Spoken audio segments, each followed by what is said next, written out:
नमस्कार, India daily आप देख रहे हैं और मैं हूं आपके साथ स्वाति आर्य। स्वागत है आप सभी का बुलेटिन में। बुलेटिन की शुरुआत बड़ी खबर के साथ करेंगे।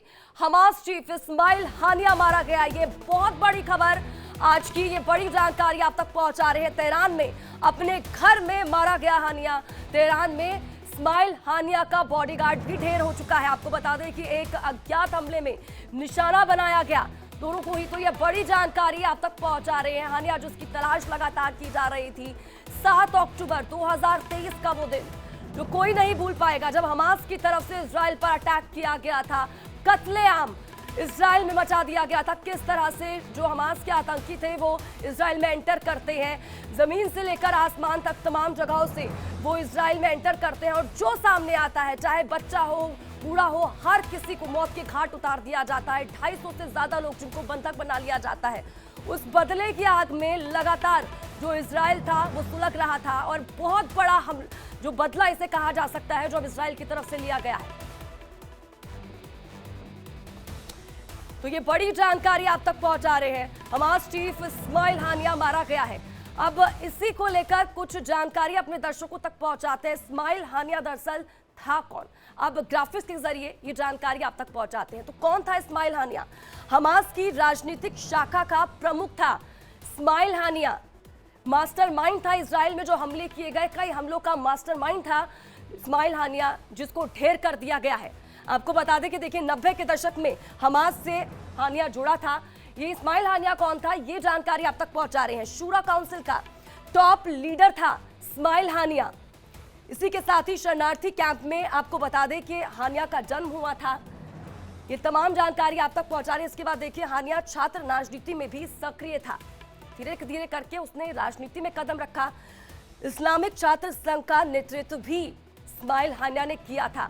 तो कौन था इस्माइल हानिया, ये जानकारी आप तक पहुंचा रहे थे, जिसको ढेर कर दिया गया है। तो ये तमाम जानकारी लगातार अपने दर्शकों तक पहुंचा रहे हैं। तो इसी बीच हमारे editor in chief Rahul Mahajan ji हमारे साथ इसी पर जुड़ चुके हैं। सीधा रुख उनका करेंगे और जानकारी लेंगे। राहुल जी, कहा जा सकता है निश्चित तौर पर ये बहुत बड़ा हमला है, क्योंकि 7 अक्टूबर 2023 का वो दिन जो कोई भी नहीं भुला पाएगा। किस तरह से कत्लेआम हमास के आतंकियों की तरफ से मचाया गया, ये बहुत बड़ा बदलाव हमास इजराइल की तरफ से लिया गया है। देखिए, जो आपने अक्टूबर 7 के हमले की बात कही, उसके बाद बाकायदा इजराइल ने ये कहा था, ये प्रण लिया था कि वो हमास की पूरी लीडरशिप को खत्म कर देगा, पूरे हमास को तहस नहस कर देगा। उसी जो संदर्भ में हमें इसे देखना चाहिए। वैसे इस्माइल हानिया जो है वो एक तरह से आप ये कहें तो हमास का जो इंटरनेशनल फेस है वो हुआ करता था इस्माइल हानिया। किसी भी जो महत्वपूर्ण बैठकें होती थी हमास की वर्ल्ड लीडरशिप के साथ, चाहे वो अलग अलग कंट्रीज की बात करें, अलग अलग देशों की बात करें, तो वहां पर इस्माइल हानिया को देखा जाता था वर्ल्ड लीडर्स के साथ, वही नेगोशिएशन में शामिल होता था। हमास में हमको एक बात जरूर समझनी चाहिए कि अगर हम अक्टूबर 7 के हमले की बात करें तो उसका मुख्य दोषी जो है वो इस्माइल हानिया ना होकर मोहम्मद दैफ है, जो कि मिलिट्री विंग के लीडर है। वो माना जाता है कि वो गाजा में है और उसको जो उसके ऊपर इजराइल का ज्यादा टारगेट है। ये बात सही है कि इस्माइल हानिया जो है बहुत 1987 से हमास में एक्टिव था और हमास को उसने 1987 में ज्वाइन किया था और 2017 में जो है वो पॉलिटिकल चीफ बना था हमास के पूरी ऑर्गेनाइजेशन का। ये बात भी सही है कि जो ये इस्माइल हानिया था वो कतर में रहा करता था।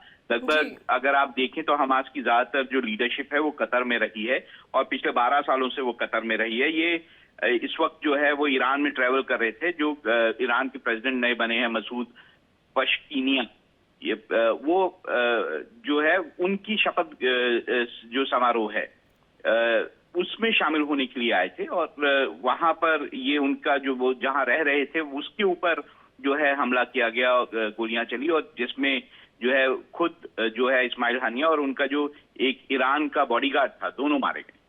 लेकिन राहुल जी, ये एक बहुत बड़ी बात है, क्योंकि लगातार हम कह रहे हैं, जिस तरह से हमने देखा इजराइल पर जो हमले किए गए, कई हमलों का मास्टरमाइंड इस्माइल हानिया रहा है। और ऐसे में ऐसी जगह पर जो इलाका जो है तेहरान का वो इलाका जो काफी हाई सिक्योरिटी में रहता है, वहां पर उसको ढेर किया गया।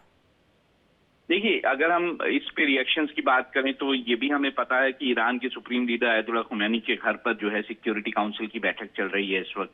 ये भी हमें पता है कि जो ईरान के जो सरकारी चैनल हैं वो पूरी तरह से इस हमले के लिए इजराइल को दोषी ठहरा रहे हैं।